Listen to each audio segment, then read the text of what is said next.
உங்களுக்கு தெரியுமா எத்தனை பேர் இயேசுவிடத்திலே வந்தார்கள்? அவர்கள் வெறுமனே திரும்பி போனார்களா அல்லது சுகமடைந்து நிறைவோடு வீடு திரும்பினார்களா? எங்கள் இயேசு அப்படிப்பட்டவர் தான். ஆமென். அவர் கொடுக்கிறவர், அவர் ஆசீர்வதிக்கிறவர், அவர் விடுதலை செய்கிறவர், அவர் சுகமளிக்கிறவர்.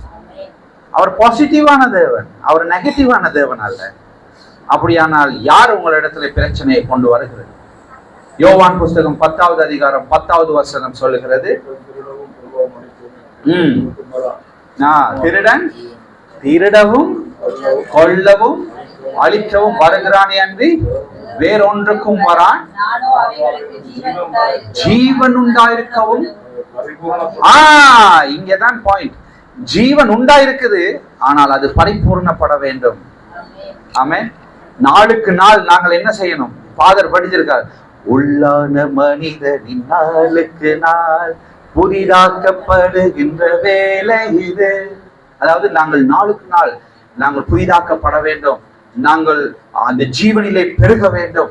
ஆமென். ரோமர் புஸ்தகம் 12வது அதிகாரம் முதலாவது 2 வசனங்களை நீங்கள் வாசித்து பாருங்கள்.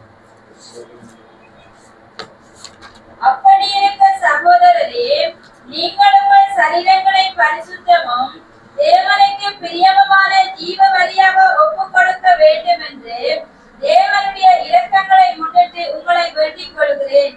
இதுவே நீங்கள் செய்யத்தக்க புத்தியுள்ள ஆராதனை. நீங்கள் இந்த பிரபஞ்சத்திற்கு ஒத்த வருஷம் தெரியாமல் தேவனுடைய நன்மையும் பிரியமும் பரிபூரணமான சித்தம் இன்னதென்று பகுத்தறியத்தக்கதாக உங்கள் மனம் புதிதாகிறதுனாலே மறுரூபமாகுங்கள். உங்களுடைய மனம் புதிதாகிறதுனாலே நீங்கள் என்ன செய்ய வேண்டுமா? மறுரூபமாக வேண்டும். இப்ப நாங்க என்ன நினைச்சு கொண்டிருக்கிறோம்? சார், நாங்கள் 1000 ஆராதனைக்கு டைமுக்கு வந்துட்டோம். அப்பா, அளவுலே நம்மள ஆண்டவர் ஒண்ணுமே சொல்ல மாட்டாரு. 2வது என்னது? நன்றாக 2 பேர் இங்க பாட்டு பாடுறாங்க, நாங்களும் பாடினோம், ஆண்டவர் ஆராதிக்கிறோம். இதுதான் கிறிஸ்டியன் லைஃப். இது போல இது ஆண்டவருக்கு நல்லாவே தெரியும் என்ன பட்டி. ஆனால் இங்க சொல்லுகிறது, உன்னுடைய சரீரங்களை நீ எப்படியாக ஒப்பு கொடுக்க வேண்டுமா? ஜீவபலி. இதுதான் புத்தியுள்ள ஆராதனை. இப்ப நாங்க பேசின ஆராதனை என்னது? பாட்டு பாடுற ஆராதனை. ஆனால் இங்கே வேதம் சொல்லுகிறது புத்தியுள்ள ஒரு ஆராதனை என்றால் அது உன்னுடைய லைஃப் ஸ்டைலாக மாற வேண்டும். ஆமென். நாங்கள் பேரளவிலே கிறிஸ்தவர்களாகவும் பார்வைக்கு தேவனுடைய பிள்ளைகளாகவும் இருந்து எந்த பிரயோஜனமும் இல்லை. அப்படியானால் எங்களுடைய ஞானஸ்தானம் எப்படியாக இருக்கும் என்று தெரியுமா? காஞ்ச பாவியாய் உள்ள போய் நனைஞ்ச பாவியாய் வெளியே வந்த கதையாய் தான் இருக்கும். நீ பாவத்துக்கு செத்து நீதிக்கு பிழைத்திருக்கிற ஞானஸ்தானத்தை எடுத்திருப்பாயா இருந்தால் நீ இந்த பூமியிலே வித்தியாசம் உள்ள ஒரு மனுஷனாக நீ பிரதிபலிக்க வேண்டும். ஆமென். அதனாலே தான் தேவன் சொல்லுகிறார், நீங்கள் உலகிற்கு வெளிச்சமாயிருப்பீர்கள். உங்களிடத்திலிருந்து தான் ஜனங்கள் அந்த வெளிச்சத்தை காண வேண்டும். நாங்கள் அப்படியான ஒரு வாழ்க்கையை வாழ வேண்டும். முதலாவது எங்களிடத்துல இருக்கிறதான் எங்களுடைய சுயமான காரியங்கள், அதாவது நாங்கள் நினைக்கிற பிரகாரமான காரியங்களை எல்லாம் ஒரு பக்கம் வைத்து விட்டு தேவன் என்ன நினைக்கிறார் என்பதை குறித்து நாங்கள் தேட ஆரம்பிக்க வேண்டும். எவன் ஒருவன் முதலாவது தேவனுடைய ராஜ்யத்தையும் அதனுடைய நீதியை தேடுகிறானோ அவனுக்கு மற்றவைகள் எல்லாமே கூட கொடுக்கப்படும். ஆமென். அல்லேலூயா. இன்றைக்கு ஜனங்கள் எல்லாம் என்ன செய்கிறார்கள்? இங்கே சொல்லப்பட்டிருக்கிறது, தேடும். அதாவது நீ தேவனை தேடு, மற்றவைகள் உன்னை தேடும். இன்னைக்கு ஜனங்கள் என்ன செய்கிறார்கள்? நான் தேடுகிறேன் உலகத்தில் உள்ளவைகளை, அதுக்கு பிறகு நான் தேவனை தேடுகிறேன். அப்படிதான் இருக்கிறார். முதலாவது தேடணும்.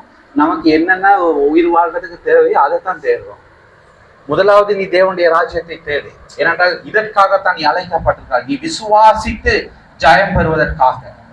இன்றைக்கு உன்னிடத்துல உன்னுடைய வீட்டிலேயோ அல்லது உன்னுடைய கைகளிலே எந்த விதமான ஒரு காரியமும் இல்லையா? நீ என்ன சொல்ல போகிறாய்? எனக்கு இல்லை என்று சொல்ல போகிறாயா? இருக்கு என்று சொல்ல போகிறாயா? இல்லை என்பது உண்மை, ஆனால் இருக்கு என்பது சத்தியம். அல்லேலூயா. இல்லை என்பது உண்மை, ஆனால் இருக்கு என்பது சத்தியம். தேவன் சகல ஆவிக்குரிய பூமிக்குரிய ஆசீர்வாதங்களினால் எங்களை ஆசீர்வதித்து முடிந்தாயிற்று என்று 1 பேதுரு புஸ்தகத்திலே தெளிவாக சொல்லப்பட்டது. ஆமென். எல்லாம் என்ன அமைதியா இருக்கிறீங்க? இது எத்தனை பேருக்கு புரிஞ்சுதோ தெரியல. ஒரு பரம ரகசியத்தை நான் உங்களுக்கு சொல்லி தருகிறேன். நீங்கள் இந்த பூமியில ஜெயம் பெறக்கூடிய முக்கியமான ஒரு ரகசியம். சபை கடைசி காலங்களிலே ஆயத்தப்பட வேண்டிய ரகசியங்களை நான் பேசிக்கொண்டிருக்கிறேன். இயேசு வரும்பொழுது எப்படிப்பட்ட பரிசுத்தவான்களை கூட்டிக் கொண்டு போகிறார்? ஜெயம் கொண்ட பரிசுத்தவான்கள். அல்லேலூயா. உங்களுக்குள்ளே ஒரு கான்ஃபிடென்ட் இருக்க வேண்டும், எனக்குள்ள ஒரு உறுதி இருக்க வேண்டும். எஸ், நான் தான் இயேசுவோடு போக போகிறேன். எப்படி அதை சொல்ல முடியும் என்றால், நீ ஜெயம் பெற்றிருக்க வேண்டும். அல்லேலூயா. இயேசு வருகிறார் அவருடைய மனவாட்டி சபையை கூட்டிக் கொண்டு போவதற்காக. உங்களுக்கு தெரியும், 10 கன்னியர் உவமையை நீங்கள் பார்த்திருக்கிறீர்கள். அங்க என்ன சொல்லப்பட்டிருக்கிறது? 5 பேர் தான் போனார்கள், மற்ற 5 பேர் ஏன் கைவிடப்பட்டார்கள்? இயேசுவா அவர்களை கைவிட்டார்?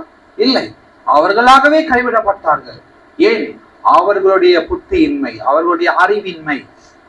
அவர்கள் முன்னமே அவர்கள் அந்த காரியத்தை ஞானமாய் செய்திருப்பார்களா இருந்தால் அவர்கள் இயேசுவோடு போயிருப்பார்கள். இன்றைக்கு வேதம் அதைத்தான் சொல்லுகிறது. நீ வேதத்தை தெளிவாக அறிந்திருப்பாயா இருந்தால், அந்த அறிவு இன்றைக்கு வேதம் சொல்லுகிறது, சத்தியத்தை அறிவீர்கள். இப்ப நிறைய பேர் என்ன செய்வாங்க? சத்தியத்தை கொண்டு போய் விடுதலையாக்கும் சொல்லி இந்த பைபிள் புஸ்தகத்தை கல்வாணிக்கு அடியில வச்சுட்டு படுப்பாங்க. நிறைய பேர் படுத்திருக்காங்க. அப்படி போதாதுக்கு பிசாசு துறக்கத்துக்குள்ள இந்த புத்தகத்தை எடுத்து அவன் மேல வச்சு அடிச்சு அவனுக்கு இல்லாத தலைவலி ஒண்ணு உண்டாக்கிடுவாங்க. இது வெறும் அச்சிடப்பட்ட புத்தகம் மட்டுமே. சரியா? இந்த சத்தியத்தை அறிகின்ற அறிவு தான் உங்களை விடுதலையாக்குகின்றது. அல்லேலூயா. சத்தியத்தை அறிகின்ற அறிவு தான். நாங்கள் என்ன செய்கிறோம்? நாங்கள் பைபிள் புத்தகத்தை இப்படி இடுப்புலையும் வைத்துக் கொள்ளும், இங்கேயும் வைத்துக் கொள்ளும், கல்வானிலையும் வைத்துக் கொள்ளும், எல்லா இடத்துலையும் வைத்துக் கொள்ளும். ஆனால் அதுபடி நாங்கள் ஒன்றுமே செய்ய மாட்டோம். அதெல்லாம் நன்றாக வாசிக்க தெரியும். இத்தனை பேருக்கு புத்தகம் வாசிக்க தெரியும். அதே மாதிரி இதையும் வாசிக்கலாம். ஆனால் இதற்கு இருக்கும் ரகசியங்களை நாங்கள் அறிந்து கொள்ள பரிசுத்த ஆவியானவரோடு கூடுதலாக நாங்கள் இணைந்து செயல்படும் பொழுதுதான் அவர் எங்களுக்கு போதிப்பார். அல்லேலூயா. நீ நினைக்கிறீங்களா பெரிய பெரிய பைபிள் காலேஜ்ல படித்தால் தான் எனக்கு இந்த ஞானம் வரும் என்று? நீ என்றைக்கு பரிசுத்த ஆவியானவருக்கு உன்னுடைய செவியை சாய்க்கின்றாயோ அப்பொழுதெல்லாம் பரிசுத்த ஆவியானவர் உனக்கு இதை குறித்து பேசுவார். உங்கள் ஒவ்வொருவரோடும் ஆண்டவர் இடைப்பட ஆயத்தமாய் இருக்கிறார். அல்லேலூயா.